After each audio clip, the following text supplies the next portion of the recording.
Kechirasiz, Shonata. Bugun qaysi kun? Tushunmadim. Payshanba. Yo'q, bugun payshanba. Ertaga juma. Siz qaysi tilda so'zlab jatasiz hozir? O'zbek tili. O'zbek tili. Siz turk tilida. Men qirg'izcha so'zlayman. Qirg'izchami? Qirg'izcha. Türk dilinde tilida. so'radingiz. Ozarbayjoncha aralashgan.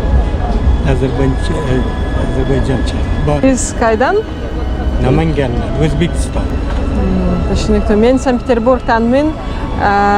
Mening atim Lyudmila, tanishganimga quvonchdaman. Borijon. Abdan jagimdi. Nasiba. Abdan jagimdi. Biz ham xursandmiz siz bilan tanishganimizdan. Melyanda men ketishim kerak, aman bo'lg'ila. Sog' bo'ling, salomat bo'ling. Aman bo'lg'ila. Oq yo'l.